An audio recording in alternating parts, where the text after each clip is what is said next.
Samantala, nagpasalamat si ARMM Governor Mujib Hataman sa pagdalo ni Pangulong Aquino sa ika-45 anibersaryo ng malagim na Jabida Massacre. Ayon sa kanya, si Pangulong Aquino ang kauna-unahang Pangulo ng Pilipinas na dumalo sa paggunita sa nasabing anibersaryo. Balitaan mo kami, Elena Luna. Mahalaga para sa palasyo ang naging pagdalo ni Pangulong Aquino sa programa sa Corregidor Island para sa ika-45 anibersaryo ng Jabida Massacre. Ayon kay Yusek Manolo Quezon, mahalagang paraan ito para kilalanin na nagkamali ang Estado sa mga Muslim. Mahalaga din aniya ito sa peace agreement na magtatagumpay at magtatagal.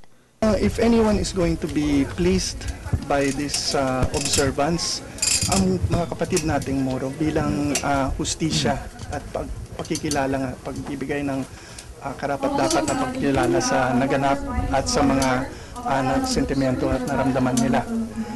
Ito na rin ay isang bahagi ng pagbabalik ng tiwala sa panig ng mga kapatid nating Muslim, sa kapatid nilang mga Kristiyano, at sa pagbubuo ng isang lipunan kung saan ang mga ginawa nating mali sa nakaraan ay talagang tatanggapin at doon lang magsisimula ang reconciliation at justisya. Ayon kay ARMM Governor Mujib Hataman, dati nang ginugunita ng pamahalaan ang Jabida Massacre. Ginagawa nakalipas na 7 taon sa pangunguna ng OPAP o Office of the Presidential Advisor on the Peace Process. I mean, every year kinommemorate, no? Kasi napaka makasaysayan at napaka-significant nung araw na to. Pero after 45 years, first time in the history, nung Jabida Massacre na merong Pangulo na pumunta, nakipag-commemorate at kinilala at gustong maging bahagi ng kasaysayan ng ating bansa, itong area na. Katulad ng naging pahayag ng Pangulo, sinabi rin ng ARMM Governor na may pagkakapareho ang Jabida Massacre at sitwasyon ng Royal Security Forces sa Lahad Datu sa Malaysia. Usapin ng Sabah ang kapwa-aniya naging mitsa ng dalawang pangyayari. Sinabi ng ARMM Governor na nagdeklara na ang gobyerno ng Malaysia na tapos na ang krisis sa Sabah. Habang abala ang humanitarian mission ng pamahalaan sa Sabah, abala rin ang lokal na pamahalaan sa paghahanda sa pag-uwi sa Mindanao ng iba pang mga Pilipino.